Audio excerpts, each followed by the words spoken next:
रेहाना और रवि की शादी के वक्त रवि के पास कुछ नहीं था।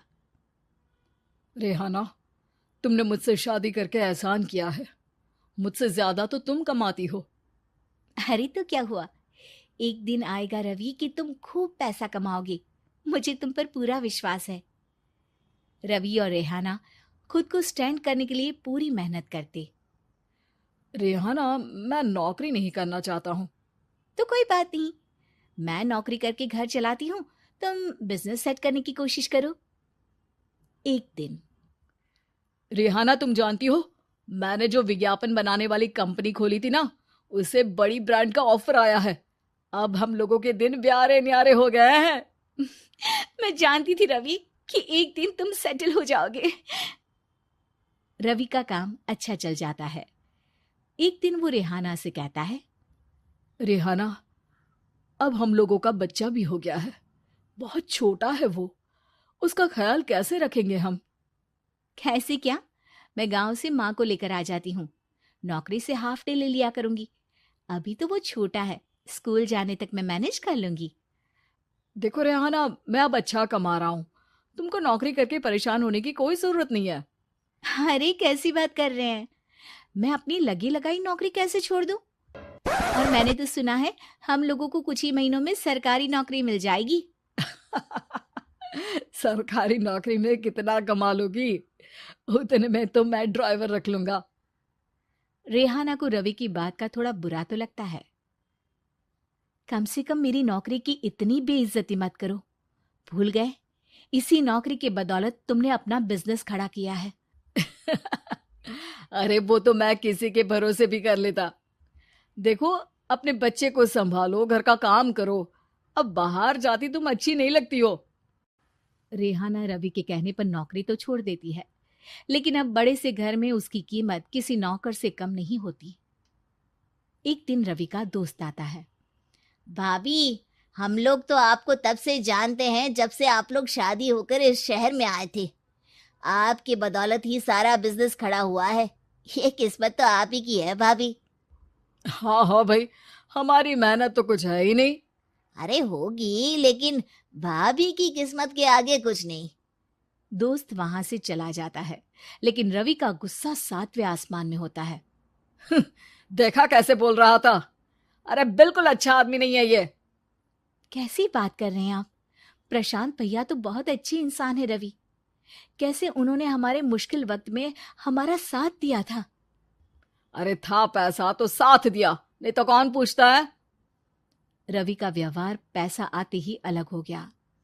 वो बंदे को बंदा नहीं समझता। घमंड से घिरे रवि ने तो एक दिन हद ही कर दी। रेहाना, मैं अब तुम्हारे साथ नहीं रह सकता हूँ।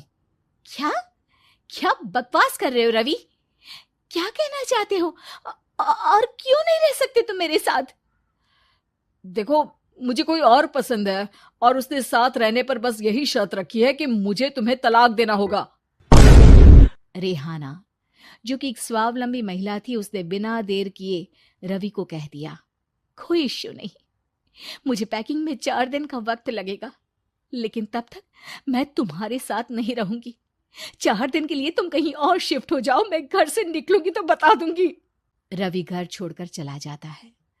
रेहाना को दुख होता है, वो रोती है, लेकिन व्यवहार से स्ट्रांग रेहाना को पति के वापस आने का और उसे सबक सिखाने का पूरा भरोसा था। फिर एक दिन, अरे शुशिका, कब शादी करोगे तुम मुझसे? यार मैंने तो सोचा था तुम शादी से पहले मुझे विदेश लेकर जाओगे, महंगी कार दिलाओगे। अरे सब दिला दूंगा, लेकिन पहले मुझसे शादी तो कर लो। हाँ हाँ, क्यों नहीं। मैं कुछ दिनों के लिए अपने मम्मी पापा के पास जा रही हूँ और लोगों से अपनी शादी की बात करूंगी। अरे शुशिका, कैसे रहूंगा मैं तुम्हारे बिना? अब तो शादी ही होने वाली है हम लोगों की। शुशिका रवि को छोड़कर चली जाती है। रवि घर आता है, जहां रेहाना को ना पाकर उसे सब अजीब लगता है। घर तो रेहाना के बिना कुछ नहीं है। बच्चे की याद भी आ रही है। चलो एक वीडियो कॉल कर लेता हूँ। रवि रेहाना को वीडियो कॉल करता है, लेकिन रेहाना फोन नहीं उठाती। रात को सोते वक्त मन कर रहा है मुन्ने को गले लगा लूं। चलो कोई ना, शुशिका से शादी के बाद मेरे और भी बच्चे होंगे। अगले दिन रवि ऑफिस जाता है जहां टीना खड़ी होती है। सर, आपने अपने नए ऐड के लिए मॉडल की रिक्वायरमेंट डाली थी ना, मैं उसी के लिए आई हूँ। रवि टीना को देखकर खुश हो जाता है। अब शादी हो गई है तुम्हारी? नहीं सर, बस अच्छा सा हैंडसम और अमीर लड़का देख रहे हैं मेरे मम्मी पापा। रवि के दिमाग से तो टीना को देखकर शुशिका का ख्याल भी खत्म हो जाता है। अरे यार, ये लड़की मिल जाए कितनी सुंदर है। शुशिका तो इसके आगे कुछ नहीं है। क्या तुम्हें ऐसा नहीं लगता कि मुझसे मिलकर तुम्हारी ये खोज खत्म हो गई है? आप तो 2 बच्चों की पापा लग रहे हैं। अरे नहीं नहीं, मेरी शादी तो हुई थी, लेकिन बीवी को किसी और से प्यार था, मुझे छोड़कर चली गई।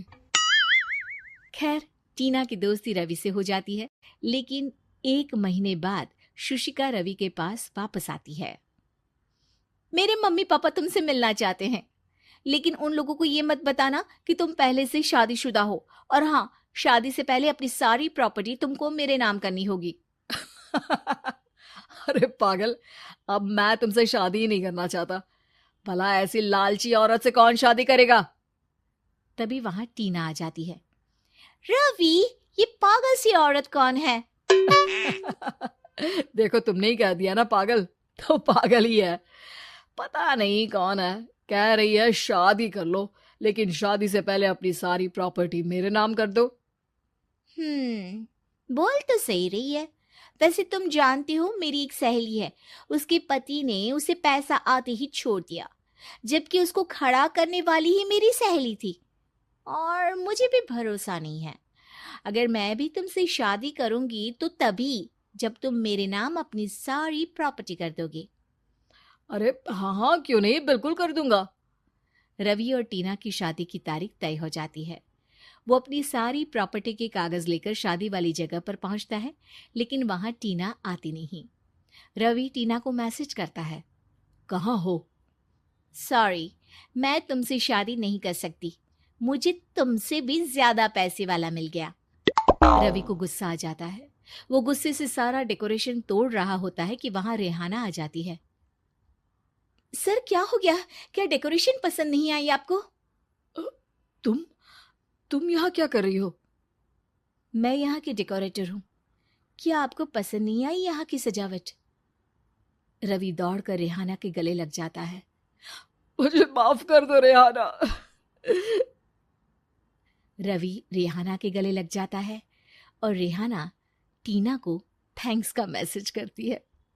ऐसी ही रोचक और मजेदार कहानियों के लिए अभी सब्सक्राइब करें वायरल रूटेड स्टूडियो VRS को और बेल आइकन जरूर दबाएं ताकि आप कभी भी कोई भी एक्साइटिंग स्टोरी मिस ना करें।